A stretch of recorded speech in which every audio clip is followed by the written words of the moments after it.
नमस्कार दोस्तों। Trading view pine script के इस ट्यूटोरियल में आज हम लोग ये सीखने वाले हैं कि एक स्मूथ मूविंग एवरेज इंडिकेटर कैसे क्रिएट करना है। तो चलिए कोड देखते हैं। यहाँ पे एक इंडिकेटर फंक्शन है जिसका नाम मैंने दिया है स्मूथ मूविंग एवरेज। ओके, सबसे पहले हमें यूजर से दो इनपुट्स चाहिए। एक इनपुट होगा लेंथ का, जो हम लोग यूज करेंगे हमारा मूविंग एवरेज कैलकुलेट करने के लिए। इसकी डिफॉल्ट वैल्यू मैंने रखी है 9। और दूसरा इनपुट होगा स्मूथिंग लेंथ। ओके, यहाँ पे इसका टाइटल भी मैंने स्मूथिंग लेंथ ऐसा दिया हुआ है। इसकी डिफॉल्ट वैल्यू है 5।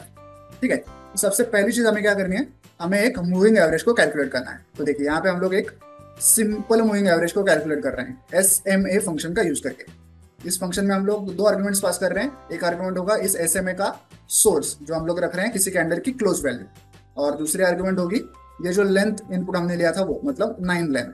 तो ये 9 लेंथ वाला एक सिंपल मूविंग एवरेज हम लोग कैलकुलेट कर रहे हैं और उसे चार्ट पे प्लॉट फंक्शन का यूज करके ऐसे प्लॉट कर रहे हैं। ओके, इसको ब्लू कलर दे रहे हैं। अब हमें इसी SMA का स्मूथ वर्जन निकालना है। तो कैसे करेंगे, देखिए वापस एक बार हमें SMA फंक्शन का यूज करना है, सिंपल मूविंग एवरेज कैलकुलेट करना है। लेकिन इस बार जो हमारे आर्ग्यूमेंट्स होंगे वो क्या होंगी, यहाँ पे सोर्स क्या होगा, सोर्स होगा खुद वो SMA जो हमने पहले निकाला था।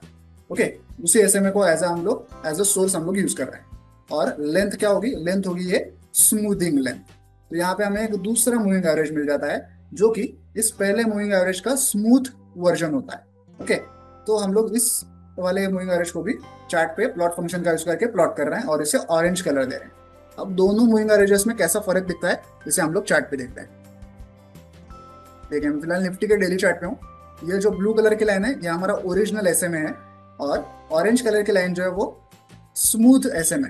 तो स्मूथ SMA आपको हमेशा प्राइस से दूर जाता हुआ ही दिखाई देगा, और उसमें ज्यादा स्मूथनेस आपको दिखाई देगी, ज्यादा वॉलेटिलिटी आपको दिखाई नहीं देगी। फॉर एग्जांपल अगर मैं देखूं यहाँ पे, देखिए मैं आपको अगर एग्जांपल दिखाऊं तो देखिए यहाँ पे नीला वाला जो मूविंग एवरेज है वो देखिए यहाँ पे ऐसे आया, ऊपर ऐसे पहाड़ बनाया, नीचे आया।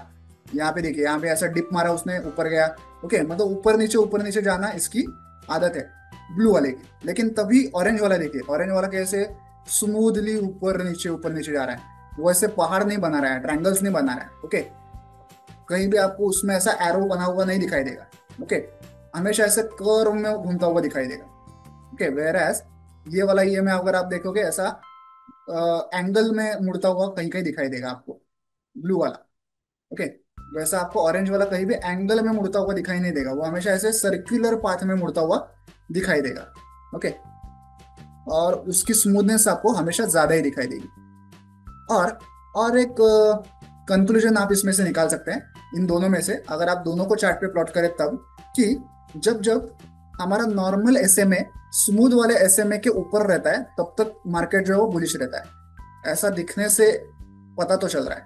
ओके, और जब जब नॉर्मल वाला SMA स्मूथ वाले SMA के नीचे रहता है तब तक मार्केट बेरिश रहता है, ऐसा दिखने से तो लग रहा है। ओके, ये कंक्लूजन हम इससे निकाल सकते हैं। ओके, आई होप आप ये पूरा ट्यूटोरियल समझ गए होंगे।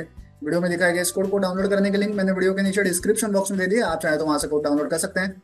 वीडियो को एंड तक देखने के लिए धन्यवाद। Thank you.